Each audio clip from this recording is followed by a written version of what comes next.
आराम से पूछ सकता है। और किसी क्वेश्चन में डाउट है तो 2-3 मिनट वेट कर लेते, अगर कोई थियोरेटिकल डाउट है तो आराम से डिस्कस कर लो।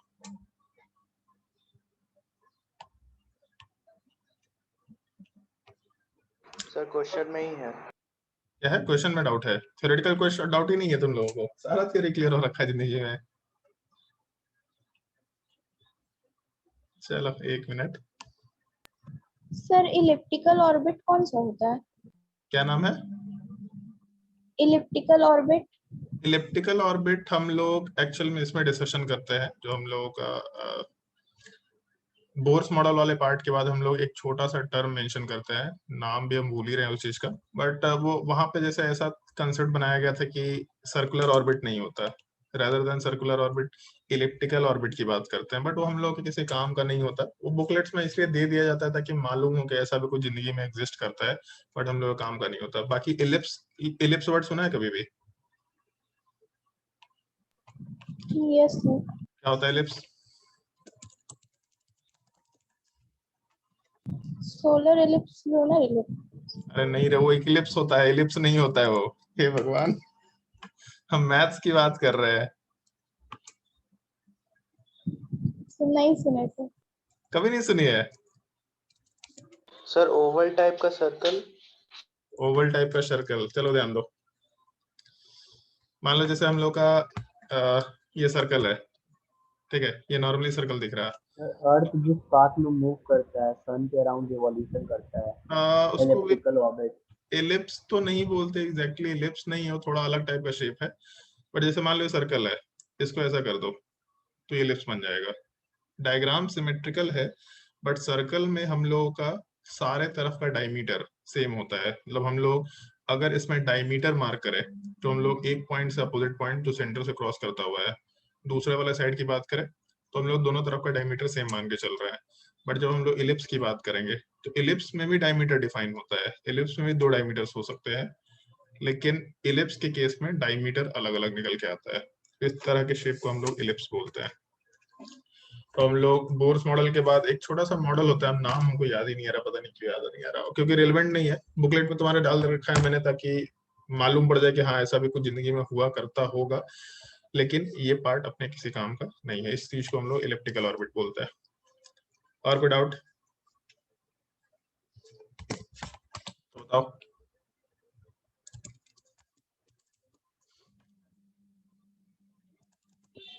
सर एक पार्ट सिमेट्रिकल डिस्ट्रीब्यूशन स्टेबल होता है, इलेक्ट्रॉन सिमेट्रिकल इन सबसे। डिस्ट्रीब्यूशन स्टेबल होता है, ये एक छोटा सा फैक्ट है जिसको ये रट लेना है एकदम। मतलब जितना सिमेट्री होगा नेचर में उतना बेटर। तुम लोग चीज देखता है, कोई भी सामान देखो, कोई भी ऑब्जेक्ट देखो, कोई भी नेचर के अंदर एग्जिस्ट को, तुम अपने बॉडी को देख लो, पूरा का पूरा सिस्टम सिमेट्रिकल नेचर का है। तो इसीलिए जितना ज्यादा सिमेट्रिकल नेचर होता है पूरा का पूरा सिस्टम उतना स्टेबलाइज करता है। इसलिए भी जो स्फेरिकल सिस्टम होता है, स्फेरिकल सिस्टम सबसे स्टेबल सिस्टम होता है। एटम्स एटम सब स्फेयर के फॉर्म में एग्जिस्ट करते हैं, क्योंकि स्फेरिकल सिस्टम सबसे ज्यादा सिमेट्रिकल सिस्टम है। तुम लोगों ने ऐसा सुना होगा, रेन ड्रॉप जो होता है वो स्फेरिकल नेचर का होता है या स्फेरिकल शेप का होता है। उसके पीछे कुछ रीजन है, बट स्फेरिकल शेप का होता है। तो एक तो सिमेट्रिकल है इसलिए भी स्टेबल है, ऐसा आराम से बोल सकते हैं। जितना सिमेट्रिकल सिस्टम उतना ज्यादा स्टेबिलिटी रहेगा।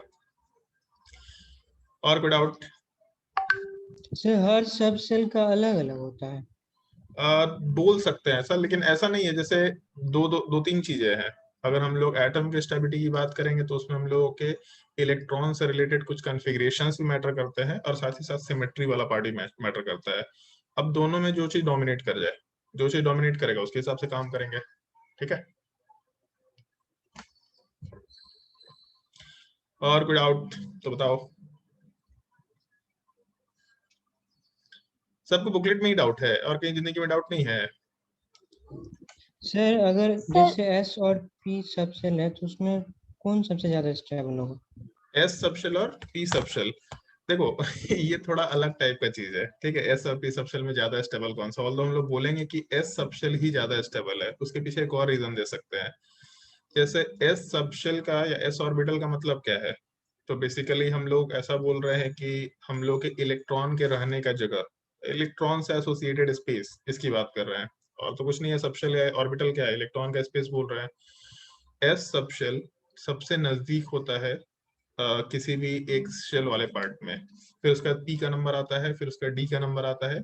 ये हम लोग के साइज का ऑर्डर होता है ऑर्बिटल्स के साइज का। ये छोटा सा फैक्ट हम लोग टाइम के साथ आगे सीख रहे होते हैं, पीरियोडिक टेबल में भी थोड़ा कहीं कहीं पे डिस्कशन में आता है कि अगर हम लोगों का प्रिंसिपल क्वांटम नंबर सेम होता है, मतलब n का value principal quantum number n अगर सेम है, तब जाकर के हम लोग शेप जो साइज ऑफ ऑर्बिटल है उसमें एसपीडीएफ की बात कर सकते हैं, जिसमें एस ऑर्बिटल सबसे छोटा होता है, फिर पी ऑर्बिटल, फिर डी ऑर्बिटल और सबसे लार्जेस्ट वैल्यू में एफ ऑर्बिटल होता है। तो जैसे उल्टा भी बोल सकते हैं, दोनों चीज हम रिलेट कर सकते हैं। पहला रिलेशन ये, इलेक्ट्रॉन न्यूक्लियस के सबसे नजदीक है, जितना नजदीक है उतना इलेक्ट्रॉन को स्टेबिलिटी मिलेगा। ऑब्वियसली बात है स्टेबिलिटी मिलेगा, क्योंकि इलेक्ट्रॉन को पॉजिटिव चार्ज से अट्रैक्शन मिल रहा है। तो एक ऐसा बोल सकते हैं कि एस सबशेल सबसे कम डिस्टेंस पे है, तो इलेक्ट्रॉन न्यूक्लियस के सबसे नजदीक है, सबसे ज्यादा स्टेबिलिटी मिलेगा इलेक्ट्रॉन को।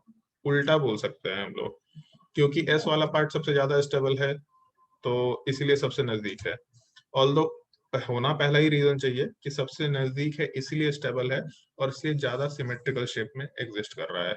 लेकिन ऐसा हम लोग कोई डायरेक्ट इसको एज अ फैक्ट नहीं बोल सकते कि एस स्फेरिकल है इसलिए सबसे ज्यादा स्टेबल है, ये चीज हम लोग नहीं बोल रहे। वहां पे हम लोग के प्रिंसिपल क्वांटम नंबर का एक फैक्टर आता है, जैसा कि हम बोले कि सिमेट्री रोल प्ले करता है, बट इसका मतलब नहीं कि एब्सोल्यूट रीजन वही होगा सिमेट्री ही। सिमेट्री एक रोल प्ले करेगा, अगर सिमेट्रिकल स्ट्रक्चर है तो थोड़ा एक्स्ट्रा स्टेबिलिटी रहेगा, बट थोड़ा एक्स्ट्रा स्टेबिलिटी है, बाकी फैक्टर्स को नेग्लेक्ट नहीं कर सकता है। और कोई डाउट? सर इलेक्ट्रॉन का जो स्पेसिफिक चार्ज होता है और प्रोटॉन का स्पेसिफिक चार्ज होता है सर, उसमें इलेक्ट्रॉन से डिपेंड करता है सर, मतलब इलेक्ट्रॉन सर गैस पे डिपेंड नहीं करता बट प्रोटॉन का करता है सर, वो नहीं समझ में आया मेरे को। स्पेसिफिक चार्ज वाला पार्ट हमको क्या डिस्कस करना भी है। स्पेसिफिक चार्ज को हम लोग E/m रेशियो से रिप्रेजेंट करते हैं। E/m रेशियो बोलो या इसको Q/m रेशियो बोलो, नॉर्मली E/m रेशियो के नाम से ही चलता है, ठीक है। अब जैसे मान लो E/m रेशियो की बात कर रहा है, मतलब चार्ज बाई मास रेशियो की बात कर रहे हैं हम लोग, simply charge by mass ratio. Although ये फिजिक्स का कंसेप्ट है, लेकिन फिर भी हम लोग सीखते हैं क्योंकि मोलिकन सॉइल ड्रॉप एक्सपेरिमेंट में हम लोग इस चीज को सीखा करते हैं। बट उसके लिए थोड़ा बहुत हमको न्यूटन्स लॉ ऑफ मोशन का आइडिया चाहिए। मतलब अगर हम लोग के पास न्यूटन्स लॉ ऑफ मोशन का आइडिया है तब हम इस चीज को ज्यादा बेटर बता पाएंगे, क्योंकि हम लोगों को आइडिया लग जाएगा कि कोई भी सब्सटेंस कैसे मूव कर सकता है। इसलिए हम इस चीज को अवॉइड किए, क्योंकि हम लोग अभी इस टॉपिक तक नहीं पहुंचे हैं। अभी के लिए सिंपली ऐसा समझ लो E/m रेशियो वाले पार्ट में कि हम लोग अगर इलेक्ट्रॉन की बात करते हैं तो इलेक्ट्रॉन वाले पार्ट में चार्ज कितना होता है, तो सबको मालूम है -e के बराबर, और इसका मास कितना होता है तो 9.31 इंटू 10⁻28 ग्राम, और किलोग्राम में रखेंगे तो -31 किलोग्राम। अगर प्रोटॉन की बात करते हैं तो चार्ज कितना होता है तो +e के बराबर, +1.6 इंटू 10⁻19 कूलम, और इसका मास कितना होता है तो 1.67 इंटू 10⁻24 ग्राम के बराबर। ये हम लोग का AMU वाले पार्ट में भी आया था। न्यूट्रॉन की बात करें अगर, तो न्यूट्रॉन वाले पार्ट में चार्ज कितना होता है, बताना चाहेगा कोई? Sir zero. 0। और उसका मास कितना होता है तो मास अभी भी 1 AMU के बराबर है। फिर एक हम लोग नाम ध्यान रखते हैं अल्फा पार्टिकल, क्योंकि हम लोग का जो रदरफोर्ड मॉडल था सारा का सारा अल्फा पार्टिकल पे है। अल्फा पार्टिकल का मतलब होता है हीलियम 2+। अगर हीलियम 2+ की बात कर रहे हैं तो टोटल चार्ज 2 पॉजिटिव के बराबर है, मतलब total charge will be equal to 2e। और हीलियम का मास कितना होगा तो इसका मास नंबर कितना होता है हीलियम का? So 4 times mass of proton होता है। तो इस केस में 4 AMU बोल सकते हैं।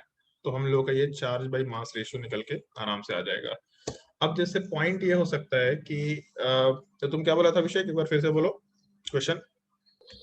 सर इलेक्ट्रॉन का स्पेसिफिक रेशियो सर गैस पे डिपेंड नहीं करता है, लेकिन सर प्रोटॉन का नेचर ऑफ गैस पे डिपेंड करता है सर, वो कैसे? अब नेचर ऑफ गैस वाला जो टर्म है ये डिफाइन करना थोड़ा अभी के लिए मुश्किल होगा, क्योंकि नेचर ऑफ गैस पढ़ने से पहले हम लोग को एक छोटा सा टर्म जानना पड़ेगा, डाइपोल। गैस को हम लोग पोलर नॉन पोलर में डिवाइड करते हैं। तो ये जो गैस का नेचर है वो इस पार्टिकुलर टॉपिक के ऊपर डिपेंड करेगा, जो हम लोग बॉन्डिंग में पढ़ेंगे। बॉन्डिंग में ऑलमोस्ट सबसे लास्ट टॉपिक होता है। तो उस टाइम पे जाके तुम लोग को आइडिया लग जाएगा कि जब मॉलिक्यूल के अंदर पोलैरिटी होगा, जो मॉलिक्यूल के नेचर की बात करें, जो गैस के नेचर की बात कर रहे हैं, गैस का जो नेचर है वो अपने अंदर चार्ज रख सकता है बेसिकली, अभी के लिए बस इतना बोल दे रहे हैं। अगर वो चार्ज रख रहा है तो हम लोगों का उससे इंटरेक्शन पॉसिबल हो पाएगा। इलेक्ट्रॉन से इसीलिए इंटरेक्शन पॉसिबल नहीं हो पाएगा क्योंकि जैसे ऐसा समझ लो कि हम लोग के सिस्टम में बाहर वो है, क्या बोलते हैं, कोई भी अगर एक गैसियस सिस्टम है तो प्लस के आजू बाजू केवल इलेक्ट्रॉन है। तो जब बाहर के विसिनिटी में केवल इलेक्ट्रॉन और उसके बगल से इलेक्ट्रॉन पास हुआ तो ये दोनों इंटरेक्शन नहीं करना चाहेगा आपस में। बट अगर इसके बगल में प्लस चार्ज आ गया तो ये आपस में इंटरेक्शन करने की कोशिश कर रहा होगा। और साथ ही साथ मास का भी एक फैक्टर होता है जो हम लोगों को कंसिडर करना होता है। तो थोड़ा इस फैक्ट को अभी के लिए रोक सकते हैं कि चलो ठीक है, पहले डाइपोल सीख लेंगे तो नेचर ऑफ गैसेस मालूम पड़ जाएगा। एक बार नेचर ऑफ गैसेस मालूम पड़ गया तब उसके बाद इस चीज के ऊपर कमेंट आसानी से कर सकते हैं। अभी के लिए याद कर लो फैक्ट कि हाँ ऐसा एक फैक्ट होता है, ध्यान रख सकते हैं। जब नेचर ऑफ गैस सीखेंगे तो अपने आप भी समझ में आ जाएगा, नहीं भी समझ आएगा तो हम बता देंगे, कोई दिक्कत नहीं है। बाकी ये फैक्ट याद रखना, E/m ratio, charge by mass ratio. किसी सब्सटेंस का चार्ज, और उसमें साइन से भी मतलब नहीं है, केवल मैग्नीट्यूड से मतलब है। तो अगर अंदर माइनस ई भी है तो भी मैग्नीट्यूड ले रहे हैं, प्लस ई है तो भी मैग्नीट्यूड ले रहे हैं। और तुम लोगों को एक चीज याद होगा, ऐसा मैंने कभी बताया था, mass of proton is equal to 1837 times mass of electron. तो अगर हम लोग इस पूरे के पूरे वैल्यूज को रिप्रेजेंट करना शुरू करें तो ऐसा तो कंसिडर कर सकते हैं ना मास ऑफ इलेक्ट्रॉन वाले पार्ट को, कि यहाँ 9.31 वाले पार्ट को हम लोग E divided by mass of proton मतलब 1 AMU डिवाइडेड बाई 1837 के बराबर आराम से लिख सकते हैं। तो हम लोगों का इलेक्ट्रॉन का जो चार्ज बाई मास रेशियो है बहुत ज्यादा हाई आता है, बहुत ही ज्यादा हाई आता है। इसके वजह से भी फर्क नहीं पड़ता, मतलब बाकी जगह पे सोच रहे हैं, बाकी जगह पे हम लोगों का वैल्यू कितना है E/1 AMU, दूसरे वाले पार्ट में वैल्यू कितना है तो E, इस वाले केस में तो 0 ही हो गया। तीसरे वाले पार्ट में कितना है, और क्योंकि न्यूट्रॉन है 0 हो गया तो न्यूट्रॉन को तो वैसे भी चार्ज से फर्क नहीं पड़ेगा, गैस किसी भी तरह का हो फर्क नहीं पड़ेगा। अल्फा पार्टिकल में वैल्यू हो गया E/2 AMU, तो E/1 AMU, E/2 AMU मतलब E/AMU, हाफ E/AMU, और यहाँ पे वैल्यू ऑलमोस्ट 2000 गुना बड़ा है। तो ये वैल्यू इतना बड़ा हो जाता है कि हम लोगों के गैस के होने ना होने से हम लोग को कुछ फर्क नहीं पड़ रहा होता, उसके ऊपर कुछ अलग लेवल का फोर्स लग रहा होता है। क्या फोर्स होता है नहीं होता है इसके लिए थोड़ा वेट कर लो, मतलब थोड़ा न्यूटन लॉ ऑफ मोशन पढ़ लो तो आइडिया लग जाएगा तुम लोगों को कि फोर्स होने से किस तरीके से। न्यूटन लॉ ऑफ मोशन की भी जरूरत नहीं है, प्रोजेक्टाइल मोशन की जरूरत है। प्रोजेक्टाइल मोशन और थोड़ा बहुत सर्कुलर मोशन हम लोग तब बता पाएंगे कि E/m रेशियो में हम लोग जो मोलिकन्स ऑयल ड्रॉप एक्सपेरिमेंट करते हैं उसमें होता क्या है बेसिकली। इस एक चीज का थोड़ा ध्यान रखना। अभी के लिए वैल्यू कैलकुलेट करना है अपने को, केमिस्ट्री में वैसे भी वैल्यू से मतलब है, E/m का कंपैरिजन करो, बस ये सिंपली वैल्यू का कंपैरिजन है।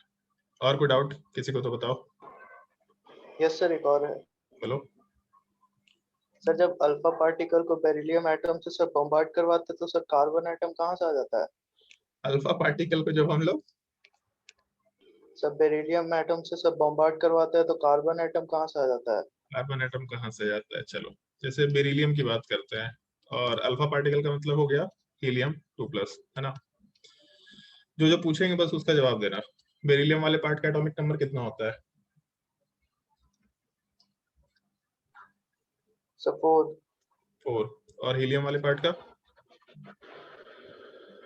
सर 2। और यस सर, 2। कार्बन का एटॉमिक नंबर कितना होता है? सर 6।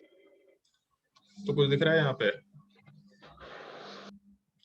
और इसी चीज को हम लोग आगे जाके जब पढ़ते हैं तो फ्यूजन बोला करते हैं, दो एटम्स आपस में इंटीग्रेट हो सकते हैं। इस तरह की चीजों को हम लोग न्यूक्लियर रिएक्शंस बोल सकते हैं।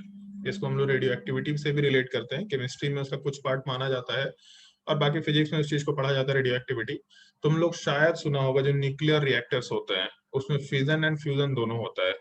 तो डिपेंड करता है कि ये रिएक्शन अपने काम का है कि नहीं, लेकिन हम लोग आराम से एटॉमिक नंबर वाले पार्ट को एड अप करके अगले वाले का एटॉमिक नंबर, उसका मास नंबर आराम से एसोसिएट कर सकते हैं। ऐसा भी हो सकता है कि अगर मान लो कि मेरा मास नंबर फुलफिल नहीं हो रहा तो हम लोग यहाँ न्यूट्रॉन का एडिशन कर देंगे, तो हम लोगों का जितना रिक्वायर्ड मास है अपने प्रोडक्ट में वो भी आराम से मिल जाएगा। इस चीज को हम लोग फ्यूजन बोल सकते हैं। दो सब्सटेंसेस मिल रहा है तो फ्यूजन। दो सब्सटेंसेस जब ब्रेक कर रहा है तो फ्यूजन वर्ड यूज करेंगे। मोस्टली जितने भी रेडियो एक्टिव एलिमेंट है, रेडियो एक्टिव एलिमेंट वर्ड तुम लोगों ने सुना होगा, बचपन में सुना होगा। सबसे पहला रेडियो एक्टिव एलिमेंट कौन सा डिस्कवर किया गया था? Sir radium. रेडियम, ये बचपन में सुना होगा, मैरी क्यूरी वाला जो कंसेप्ट है। तो जो भी रेडियो एक्टिव एलिमेंट है वो नेचर में ज्यादा दिनों तक एग्जिस्ट नहीं करता, वो डिसइंटीग्रेट कर जाता है, वो अपने आप को डिसोसिएट कर लेते हैं। तो रेडियो एक्टिव एलिमेंट जो है वो फ्यूजन करके अपने आप को ब्रेक कर करके छोटे छोटे ज्यादा स्टेबल सिस्टम में कन्वर्ट करता है। रेडियो एक्टिव सिस्टम या रेडियो एक्टिव एलिमेंट ज्यादा स्टेबल नेचर के नहीं होते हैं नॉर्मली। और इसके पीछे कुछ लॉजिक भी दिया जाता है कि कोई भी स्पीसीज कितना स्टेबल है कितना अनस्टेबल है। इसके पीछे एक हम लोग N/P रेशियो की बात करते हैं, न्यूट्रॉन बाई प्रोटॉन रेशियो। उससे रिलेटेड हम लोग जब रेडियो एक्टिविटी की बात करते हैं तो कुछ रिलेशन निकालने की कोशिश करते हैं। ये इसके लिए थोड़ा आपको वेट करना पड़ेगा, अभी नहीं सीख सकते। और कोई डाउट? चलो एक चीज तुम लोगों को बताते हैं आज। सर हाँ बोलो। सर हुन्स रूल के अकॉर्डिंग हम लोग इलेक्ट्रॉन्स को ऑर्बिटल्स में कैसे अरेंज करते हैं, एक बार बता दीजिए ना। हम ये बताया नहीं है क्या? हुन्स रूल तो बताया सर आप बताए बट कंफ्यूज हो गए। चलो ठीक है। जैसे अगर हम लोग हुन्स रूल की बात करते हैं तो हुन्स रूल वाले पार्ट में हम लोग बोलते हैं मल्टीप्लिसिटी मैक्सिमम होना चाहिए। ठीक है, जितना हो सकता है मल्टीप्लिसिटी चाहिए। और मल्टीप्लिसिटी का मैंने फॉर्मूला बताया था, capital S is equal to 2 times small s plus 1। या फिर सीधा ऐसा ही लिख देते हैं, मल्टीप्लिसिटी ज्यादा बेटर होगा। Multiplicity is equal to 2 times s plus 1, जहां पे s is equal to total spin of all electrons लिख सकते हैं। तो अगर सारे इलेक्ट्रॉन्स का स्पिन एड अप होगा तो उसके वजह से हम लोगों का टोटल स्पिन का वैल्यू s वैल्यू बढ़ता चला जाएगा। मतलब इलेक्ट्रॉन्स का अगर स्पिन कॉमन रहा, सारे स्पिन सेम टाइप के रहे, तब उसकी वजह से हम लोगों के टोटल स्पिन का वैल्यू बढ़ेगा। और अगर टोटल स्पिन का वैल्यू बढ़ा तो हम लोग के मल्टीप्लिसिटी का बढ़ेगा का वैल्यू बढ़ेगा। और Hund's rule of maximum multiplicity, multiplicity को मैक्सिमाइज करना है हम लोगों को बेसिकली। तो हम लोग चाहेंगे कि सारे इलेक्ट्रॉन्स मिल करके अपना net summation off spin increase करके रखे, जिसकी वजह से हम लोग को मल्टीप्लिसिटी वाला पार्ट भी ज्यादा मिले। तो ऐसे में हम लोग रूल्स को थोड़ा थोड़ा ब्रेक करने की कोशिश करते हैं। हम लोग ऐसा बोलते हैं कि जो डिजेनरेट ऑर्बिटल्स है, ये वर्ड मैंने कभी यूज किया था, डिजेनरेट ऑर्बिटल्स, इक्वल एनर्जी वाले ऑर्बिटल्स। तो जैसे एक शेल के अंदर सारे के सारे जो सबशेल्स हैं, उन सबशेल्स के अंदर जो ऑर्बिटल्स होंगे वो एक एनर्जी पे होंगे। मतलब S सबशेल अलग हो गया, P सबशेल अलग हो गया। जैसे मैंने बताया था कि घर के अंदर जो फ्लोर है, तो एक फ्लोर पे जितने भी फ्लैट है सारे के सारे सेम एनर्जी पे होंगे। तो सबशेल के अंदर जितने भी ऑर्बिटल्स है, बेसिकली जितने भी फ्लैट्स है, वो सब सेम एनर्जी पे होंगे।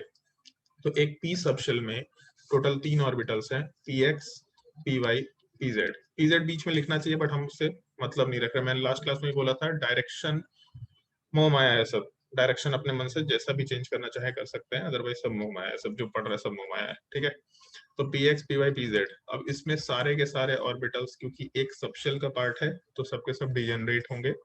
और अगर डिजेनरेट ऑर्बिटल्स हुए तो इलेक्ट्रॉन को फिल करते वक्त हम लोग इस तरीके से फिल करेंगे कि हम लोगों को मैक्सिमम स्पिन का वैल्यू मिले। और स्पिन में क्योंकि हम लोग मैग्नीट्यूड की बात कर रहे हैं तो हम लोगों को साइन से कोई मतलब नहीं है। मतलब इलेक्ट्रॉन अगर नीचे भरना है तो नीचे के डायरेक्शन में भरो, -½ स्पिन भरो, उससे कोई दिक्कत नहीं है। बट एक पॉइंट है कि अगर इलेक्ट्रॉन को मैंने पहले इलेक्ट्रॉन को मैंने माइनस स्पिन के साथ भरा तो दूसरा तीसरा इलेक्ट्रॉन भी माइनस स्पिन के साथ जाएगा, ताकि मल्टीप्लिसिटी मैक्सिमाइज हो। हम लोग पेयर नहीं बना सकते क्योंकि एक का स्पिन +½ दूसरे का स्पिन -½ ये दोनों मिलके पूरा स्पिन 0 कर देगा। तो इंस्टेड ऑफ पेयर बनाने के हम लोग एक एक सिंगल इलेक्ट्रॉन रखना प्रेफर करेंगे। तुम लोगों ने अगर एनसीईआरटी पढ़ा होगा तो वहां पे तुमको मालूम पड़ा होगा कि स्पिन का एनर्जी भी होता है। इलेक्ट्रॉन अगर अपना पोजीशन एक्सचेंज करता है तो उसको एक्सचेंज एनर्जी बोलते हैं हम लोग। एक इलेक्ट्रॉन अपना जगह चेंज करके दूसरे जगह गया, दूसरे को अपने जगह लाया, तो वहां से कुछ एनर्जी भी रिलीज होता है। तो अनपेयर्ड इलेक्ट्रॉन होने से एनर्जी रिलीज होता है, सिस्टम स्टेबलाइज होता है। जितना एनर्जी बाहर निकलेगा उतना स्टेबल सिस्टम। स्टेबल का मतलब ये मत समझना कि जैसे स्टेबल का मतलब लेस रिएक्टिव। मान लो हम लोग खेलते कूदते हैं, हम लोग का एनर्जी खत्म होता है, एनर्जी शरीर से बाहर निकलता है, तो हम लोग स्टेबल हो जाते हैं, बैठे रहना चाहते हैं। और अगर मान लो अभी जैसे तुम लोग लॉकडाउन है, तो लॉकडाउन में लोग क्यों इतना परेशान हो रहे हैं कि घर में बैठे हैं, सारा एनर्जी स्टोर हो रहा है, कहीं बाहर नहीं निकल रहा, तो सब पागल हो रखे हैं, सबका एकदम मतलब वो ना कि एनर्जी कंट्रोल नहीं हो रहा, उस टाइप का चीज है। तो जब एक्सचेंज होगा तो उसके वजह से भी स्टेबिलिटी रहेगा क्योंकि कुछ एनर्जी लिबरेट होता है। तो अगर एक ही ऑर्बिटल के अंदर दोनों इलेक्ट्रॉन आ गए तो एक्सचेंज पॉसिबल नहीं हो पाएगा। तो इस तरह का सिस्टम अच्छा नहीं माना जाता है। रेदर ऐसा बोला जाता है कि पेयरिंग तब तक नहीं होगा जब तक कि सारे डिजेनरेट ऑर्बिटल सिंगली ऑक्यूपाइड ना हो जाए, तब तक पेयर नहीं कराएंगे। और उसमें Hund's law of maximum multiplicity को बोलने का भी तरीका होता है कि हम लोग पेयरिंग नहीं कराएंगे और साथ ही साथ सारे के सारे इलेक्ट्रॉन्स वाले पार्ट को हम लोग जब फिल करेंगे तो सिंगल टाइप के स्पिन में फिल करेंगे, ताकि हम लोग को टोटल स्पिन का वैल्यू हायर मिले। ये भी ऑर्डर को कोई मतलब नहीं है, इलेक्ट्रॉन जहां भरना है भरो, पहला इलेक्ट्रॉन बीच में भरो अपनी मर्जी, दूसरा इलेक्ट्रॉन लास्ट में भरो अपनी मर्जी, तीसरा इलेक्ट्रॉन पहले में भरो अपनी मर्जी, क्योंकि एक ऑर्बिटल एक्स डायरेक्शन में है, एक ऑर्बिटल वाई डायरेक्शन में है और एक ऑर्बिटल जेड डायरेक्शन में है। हम लोगों का मन है कि पहला इलेक्ट्रॉन एक्स में भरे या फिर पहला इलेक्ट्रॉन वाई में भरे या पहला इलेक्ट्रॉन जेड में भरे। अब तुम लोग को ऑर्बिटल का एक छोटा सा आइडिया भी बताएंगे कि एटम के अंदर कैसे ऑर्बिटल्स एग्जिस्ट करते हैं, क्योंकि थोड़ा बहुत हम लोग नोट्स वगैरह की बात करेंगे तो ये सब चीजें काम में आएंगे। तो ये हम लोग बोला करते हैं हुंड्स लॉ के दूसरे तरह के एक्सप्लेनेशन में कि पेयरिंग तब तक नहीं कराएंगे जब तक कि सारे डिजेनरेट ऑर्बिटल सिंगली ऑक्यूपाइड ना हो जाए, पहला। दूसरा, हम लोग मैक्सिमम मल्टीप्लिसिटी बनाने के लिए आराम से इलेक्ट्रॉन्स को जब फिल करेंगे तो सिमिलर स्पिन देने की कोशिश करेंगे। पहला इलेक्ट्रॉन फिल किया, फिर तो दूसरा तीसरा उसी स्पिन में रखना होगा। ऐसा नहीं कर सकते कि पहला इलेक्ट्रॉन उल्टा कर दे माइनस स्पिन और बाकी को प्लस स्पिन दे दे, क्योंकि यहां से भी टोटल स्पिन ये कैंसिल आउट हो जाएगा, बचेगा केवल प्लस हाफ स्पिन। तो इस चीज को हम लोग Hund's law of maximum multiplicity बोलते हैं। समझ आई नहीं थी? सर पर इसमें हम लोग पहले एस लेवल में पूरा दोनों पेयरिंग करेंगे, उसके बाद पी में मूव करेंगे ना? हाँ, ये जैसे डिजेनरेट जो बोला मैंने ऑर्बिटल, तो ऐसा समझ सकते हैं क्या, जैसे मान लो मेरे पास 2s है एंड 2p, तो 2s का एनर्जी अगर हम लोग n प्लस एल से निकालते हैं तो 2 प्लस 0, एल का वैल्यू जो होता है वो 0 के बराबर होता है, तो यहाँ से वैल्यू आया 2। और 2p का जब वैल्यू निकालेंगे तो 2 प्लस 1 मतलब वैल्यू आएगा 3। तो देख के मालूम पड़ रहा है कि n प्लस एल के हिसाब से जो अपने एनर्जी का कंपैरिजन है उसमें 2s will be at a lower energy than 2p, ऐसा बोल दिया। तो इसको काइंड ऑफ इस तरीके से रिप्रेजेंट करें तो ज्यादा बेटर है कि हम लोग का 2s में एक ऑर्बिटल है और फिर इसके ऊपर हम लोग के 2p ऑर्बिटल में 3 पार्ट रहेंगे। तो अगर मान लो इलेक्ट्रॉन फिल करना शुरू किया हम लोग, तो हम लोग ने इसको उल्टे डायरेक्शन से देख रहे हैं कि इलेक्ट्रॉन वैलेंस शेल में रह सकता है, ऐसा रह सकता है, ऐसा रह सकता है। बट तुम लोग खुद से सोच के देखो, पहला इलेक्ट्रॉन कहाँ जाना चाहेगा? तो पहला इलेक्ट्रॉन न्यूक्लियस के सबसे पास जाना चाहेगा, क्योंकि न्यूक्लियस सबसे अंदर है और न्यूक्लियस की तरफ इलेक्ट्रॉन को सबसे ज्यादा अट्रैक्शन मिलेगा। पहला इलेक्ट्रॉन न्यूक्लियस से सबसे नजदीक जाना चाहेगा, ये लॉजिकल चीज है, उसको रूल के जैसा बोल दिया, कैसा रूल है याद कर लो कि लोएस्ट एनर्जी में सबसे पहले इलेक्ट्रॉन फिल करेंगे, फिर उसके बाद थोड़ा हायर एनर्जी में, फिर उसके बाद थोड़ा हायर एनर्जी में, ताकि एक सिस्टमेटिक काम हम लोग बात कर पाए। हम लोगों के पास एटम है जो सब कुछ फिल करके बैठा हुआ है, बट क्योंकि हम लोग उसको एक्सप्लेन नहीं कर पा रहे तो हम लोग उसको पहले रिवर्स डायरेक्शन में लेके, मतलब एक्सपेरिमेंटल ऑब्जर्वेशन से पहले रिवर्स डायरेक्शन में लेके गए, फिर उसके बाद बताया कि अब नया कोई एटम आएगा तो ऐसा इलेक्ट्रॉन फिल कर सकते हैं। तो पहले इलेक्ट्रॉन फिल करते वक्त हम लोग जो एनर्जी लेवल है उसको चेक करेंगे। तो 2s में अपना इलेक्ट्रॉन फिल किया पहला, तो यहाँ से दूसरे वाले पार्ट में नहीं जाएंगे क्योंकि ये दोनों बराबर एनर्जी लेवल नहीं है। पहले लोअर एनर्जी लेवल को फिल करेंगे और अगर अब यहाँ पे जगह खाली नहीं है तब उसके बाद हम लोग हायर एनर्जी लेवल पे जाने की बात करेंगे, और वहां पे पेयरिंग तब तक नहीं कराएंगे जब तक हम लोग का सारे के सारे ऑर्बिटल्स में अनपेयर्ड इलेक्ट्रॉन ना हो। अब जैसे एक चीज हो सकता है इसमें, मान लो 2s की जगह 3s होता तो ऑर्डर तो सेम ही रहता, बट इसमें एक 3d का भी नंबर आ सकता था। ऑल्दो 3d से पहले हम लोग 4s में इलेक्ट्रॉन फिल करते हैं, बट अभी के लिए हम केवल 3d को मेंशन कर रहे हैं। मान लेते हैं एक हाइपोथेटिकल सिचुएशन जहाँ पे 3d में इलेक्ट्रॉन पहले फिल कर रहा है, तो हम लोगों का इलेक्ट्रॉन में 3d वाला पार्ट और हायर एनर्जी पे होगा, और हम लोग तब तक इलेक्ट्रॉन्स को ऊपर नहीं फिल करेंगे जब तक कि हम लोग का पी वाला पार्ट फिल ना हो जाए, मतलब सबसे लोएस्ट एनर्जी लेवल, फिर इसके बाद उसके ऊपर वाला पार्ट, फिर इसके बाद उसके ऊपर वाला पार्ट। 1 इलेक्ट्रॉन, 2 इलेक्ट्रॉन, 3, 4, 5, उसके अलावा 6, 7, 8, 9, 10, इस तरीके से आराम से बात कर सकते हैं। और कुछ पूछना है इसमें तो बताओ, या और कुछ नहीं समझ में आया तो पूछ सकते हैं।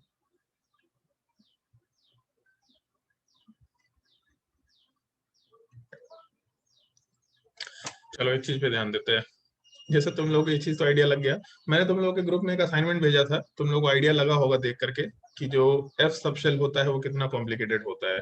एफ के केस में एक इस तरह का भी सबशेल है, वहां पे डबल रिंग चलता है, एक रिंग नहीं 2 रिंग चलता है। तो एफ ऑर्बिटल का शेप बहुत ही कॉम्प्लिकेटेड है और हम लोग ये काम का नहीं है, तो इसलिए हम उसका डिस्कशन करते भी नहीं है। बस देख लो, जिंदगी में एक इन्फॉर्मेशन है जो तुम्हारे काम का नहीं है, बट हम तुमको नहीं दिखाएंगे तो तुम बोलोगे कि अरे सर आप तो बताते नहीं है, एफ सबशेल का पता नहीं क्या है, सोचते हो सर को आता ही नहीं है इसलिए नहीं बताता, तो इसलिए हम भेज दिए, उसको देख लो। बट एक आइडिया तुम लोग को अभी तक नहीं लगा होगा। हाँ ठीक है, एस ऑर्बिटल है, पी ऑर्बिटल है, डी ऑर्बिटल है, एफ ऑर्बिटल है, तो अलग अलग क्यों बोल रहे हैं? इसका सेप स्फेरिकल है, इसका डंबल है, इसका डबल डंबल है, तो ये अलग अलग क्या है? अलग अलग का क्या मतलब? इसको इस तरीके से समझना चाहिए और एक अच्छा आइडिया होना चाहिए इस चीज का, मतलब मेरे हिसाब से आइडिया थोड़ा बहुत होना चाहिए ताकि तुम लोगों को समझ आए कि हम लोग बेसिकली किस तरीके से एक एटम को डिफाइन करने की कोशिश कर रहे हैं। हम लोगों ने उसको पार्ट बाय पार्ट ब्रेक कर लिया है और हम लोग उसके छोटे छोटे पार्ट्स को सीख रहे हैं, फिर उन सारे पार्ट पुर्जा को जोड़ेंगे। बेसिकली जैसे ना कार अगर बनाना है तो कार का पूरा स्ट्रक्चर को हम लोग ब्रेक कर करके छोटे छोटे पार्ट में लाए। कभी करते हैं ना, मतलब बचपन में कोई खिलौना होता तो मन नहीं मानता, कुछ लोग होंगे तुम्हारे में से अभी भी, खिलौना पड़ा हुआ है घर में, कुछ पड़ा हुआ है इलेक्ट्रॉनिक्स का सामान, चलो पहले खोलते हैं इसको, फिर खोल करके पार्ट बाय पार्ट उसको जोड़ते हैं। तो एग्जैक्टली वही चीज है। ऑल्दो एटम के साथ ये काम नहीं कर सकते, लेकिन स्टिल हम लोग कर रहे हैं। जैसे रेडियो एक्टिव एलिमेंट है, उसको लैब में प्रिपेयर किया जा रहा है क्योंकि हम लोग इस तरह की चीजें कर सकते हैं। तो इस केस में जो एटम का डिसइंटीग्रेशन है वो चीज अपने को मालूम होना चाहिए। तो डिसइंटीग्रेशन में जैसे हम लोगों के पास मालूम है कि सबसे लोअर एनर्जी पे 1s ऑर्बिटल है और s का शेप स्फेरिकल आता है, तो बेसिकली यहाँ पे हम लोग ऐसा पॉइंट मेंशन कर सकते हैं कि सबसे शुरुआत में हम लोगों का एक स्फेरिकल शेप वाला पार्ट रह रहा होगा, जिसको हम लोग यहाँ पे आराम से मेंशन कर सकते हैं। ये हम लोग का 1s ऑर्बिटल हो गया। अब इसके बाद हम लोगों का 2s का नंबर आएगा। तो 2s का जो शेप है वो भी तो स्फेरिकल नेचर का ही होता है। अगर 2s का शेप भी स्फेरिकल नेचर का है तो जो 2s वाला पार्ट होगा वो भी इसी बिल्कुल प्रॉपरली सेम सेंटर के अलोंग अलाइंड होगा। ऐसा हम लोग आराम से मेंशन कर सकते हैं अपने सिस्टम को दिखाने के लिए। 1s के जस्ट बाहर हम लोग का 2s वाला सिस्टम है, मतलब ओवरलैपिंग चल रहा है क्योंकि 3 डायमेंशन है, तो ओवरलैपिंग चल रहा है। जो हम लोग के ब्लू वाला पार्ट है, इसमें इलेक्ट्रॉन रह सकते हैं, तो इलेक्ट्रॉन का कुछ डेंसिटी होगा, ऐसा आराम से बोल सकते हैं। अब अगर मान लो यहाँ पे हम लोग का इलेक्ट्रॉन रहना शुरू किया ये रेड वाले पार्ट में, तो रेड वाले का इलेक्ट्रॉन अंदर भी तो रहेगा ना, ऐसे थोड़ा केवल बाहर ही रहने वाला है, अंदर भी इलेक्ट्रॉन रह सकता है, तो कुछ ओवरलैपिंग बढ़ेगा। अब उसका इम्प्लीकेशन क्या होगा, आएंगे उस चीज पे। इसके बाद हम लोग का पी ऑर्बिटल का नंबर आता है, मतलब 1s हो गया, 2s हो गया, अब 2p का नंबर आना है। मालूम है अपने को कि मालूम है अपने को कि 2p वाले पार्ट में टोटल मिला करके हम लोग के पास 3 पार्टिकुलर ऑर्बिटल्स हैं, जिसमें से एक px है, एक py है, एक pz, मतलब एक x डायरेक्शन में है, एक y डायरेक्शन में है, एक z डायरेक्शन में है, और सारे के सारे जो ऑर्बिटल्स हैं वो डंबल शेप में है। तो एक px डायरेक्शन में ऑर्बिटल हो गया उसी न्यूक्लियस के लॉन्ग, एक py डायरेक्शन में ऑर्बिटल हो गया न्यूक्लियस के लॉन्ग, और एक pz डायरेक्शन में ऑर्बिटल हो गया न्यूक्लियस के लॉन्ग। अब इसके वजह से क्या होगा, तो ऐसा सोच सकते हैं क्या कि हम लोगों का जो येलो वाला पोर्शन है, ये येलो वाला पोर्शन जब इलेक्ट्रॉन रखेगा तो इसके इलेक्ट्रॉन के होने की वजह से, भी हम थोड़ा जूम करके दिखाएंगे इस चीज को तो ज्यादा क्लियर पिक्चर समझ में आएगा।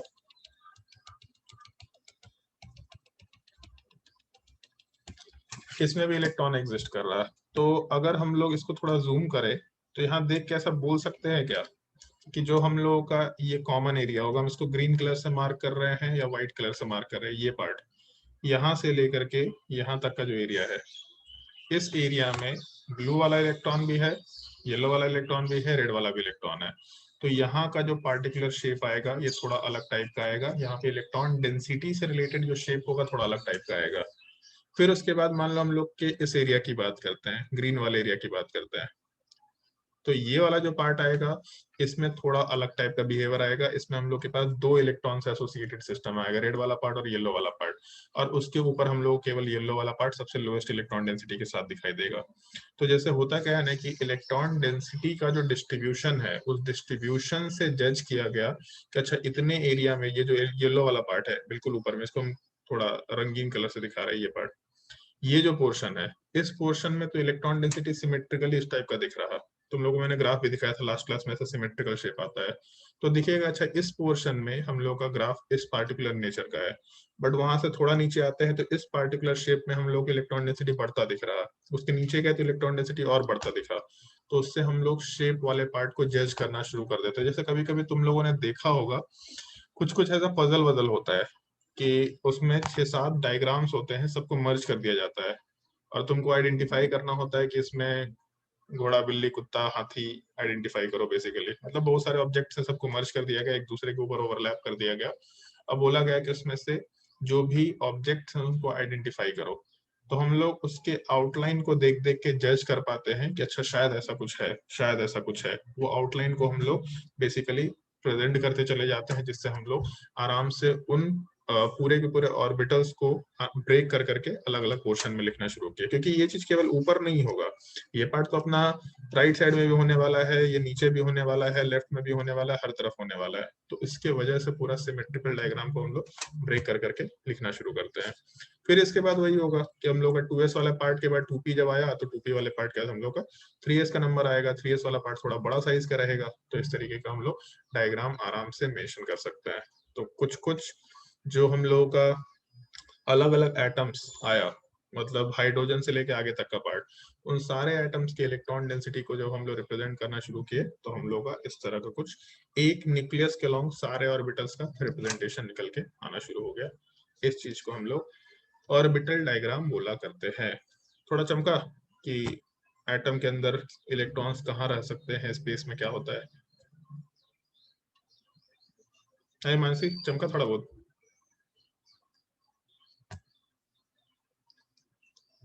बोल ही नहीं रही है, कुछ समझ ही नहीं आया। अभिषेक समझ आया थोड़ा बहुत एटम्स का जो रिप्रेजेंटेशन है? Yes sir. ओके, तो और किसी को कुछ डाउट पूछना है तो पूछो। 6 मिनट का टाइम है, 6 मिनट में डिस्कशन क्लास खत्म हो जाएगा। क्वेश्चन का डिस्कशन कर लेंगे, क्वेश्चन के लिए कोई हड़बड़ी नहीं है। क्वेश्चन तो 1 दिन 2 दिन के अंदर पूरा सब डिस्कस हो जाएगा। अगर थ्योरेटिकल पार्ट में डाउट है वो सब चीजें आराम से क्लियर कर सकते हैं। जहाँ कहीं भी जो कुछ भी डाउट है आराम से क्लियर करते जाएंगे, कोई दिक्कत नहीं है। सर हाँ एक्सचेंज एनर्जीज होता है तो एटम स्टेबल होता है, हाँ, तो हम लोग नंबर ऑफ एक्सचेंज काउंट कैसे करेंगे? नंबर ऑफ एक्सचेंज काउंट कैसे करेंगे, शायद ये एनसीईआरटी में दे रखा है और हम ऐसा एक्सप्लेन कर देते हैं। मान लो जैसे मेरे पास d ऑर्बिटल है, इसमें हम लोगों के पास 1 2 3 4 इलेक्ट्रॉन है। तो कितने एक्सचेंजेस पॉसिबल है? तो बेसिकली ये पहला इलेक्ट्रॉन दूसरे वाले जगह पे जा सकता है, तीसरे वाले पे जा सकता है, चौथे वाले पे जा सकता है। टोटल 3 एक्सचेंज हो गया। उसके अलावा हम लोगों का पहला इलेक्ट्रॉन के लिए तो सारा पॉसिबिलिटी काउंट कर चुके, तो दूसरे की बात करते हैं। अभी जो दूसरा वाला पार्ट है इसका पहले के साथ तो काउंटिंग कर चुके हैं हम लोग, तो इसको छोड़ देते हैं। दूसरा तीसरे के साथ या फिर चौथे के साथ अपना जगह एक्सचेंज कर सकता है। टोटल 2 पॉसिबिलिटी हो गया। और उसके बाद तीसरा वाला पार्ट पहले और दूसरे के साथ एक्सचेंज कर चुका, जगह अपना पहले काउंट कर चुके। तो ये सबसे लास्ट वाले पार्ट में 1। तो टोटल मिलाकर के 6 एक्सचेंजेस पॉसिबल है, ऐसा हम लोग बोल रहे हैं। इसको काइंड ऑफ ऐसा समझो कि हम लोग के पास 4 चेयर है, 4 में एक पे तुमको बिठा दे और बाकी 3 पे किसी को बिठाए। चलो तुम में से किसी को बैठा देते हैं। कितना टोटल पॉसिबिलिटी है जगह को चेंज करने का? तो उसमें ये भी तो होगा ना, तुम लोग मैथ्स में सीखेगा, परमुटेशन कॉम्बिनेशन में ये चीज आएगा। मान लो कि यहाँ पे पर्सन ए है और यहाँ बी है। जब इन दोनों को चेंज करेंगे तो ऑब्वियस सी बात है, जैसे ही ए को चेंज किए बी के जगह पे, तो बी वाले पार्ट को भी हम लोग ए के जगह पे डाल दे रहे हैं। अलग से बी का काउंटिंग नहीं करना, ऑलरेडी इस सिचुएशन में आ गया कि ए के जगह पे बी गया या बी के जगह पे ए आया।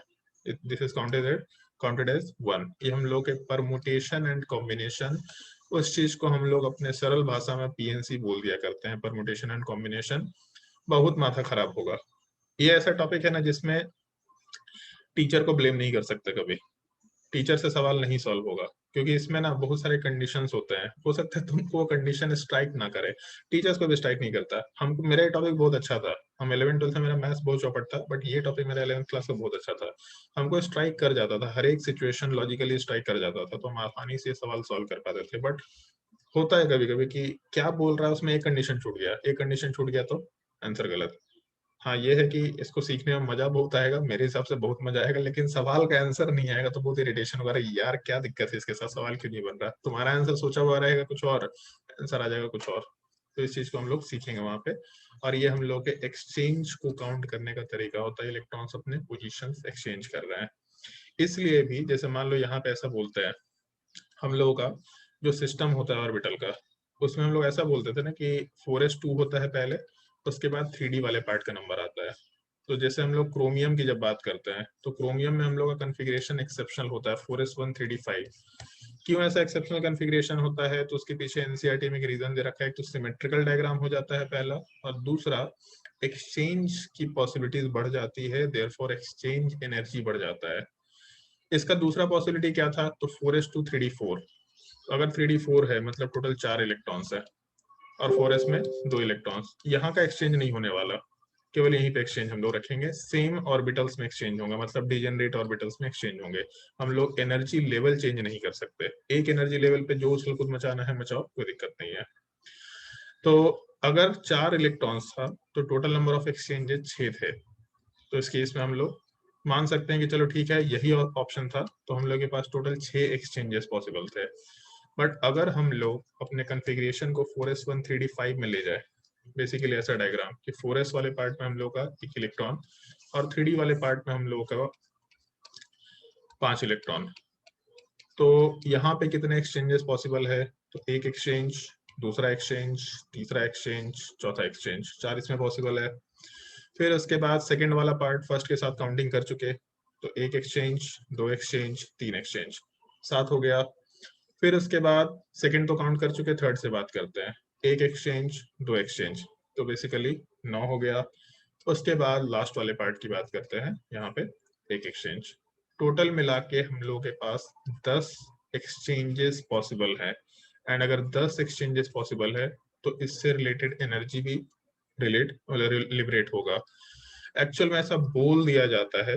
अब जैसे ये हम लोग के पास और कोई लॉजिक भी नहीं है, तो इसलिए ये थ्योरेटिकल पार्ट डिफाइन कर दिया जाता है कि जब हम लोग का 6 एक्सचेंज होता है तो 6 एक्सचेंज होने से बहुत ज्यादा एनर्जी लिबरेट नहीं होता।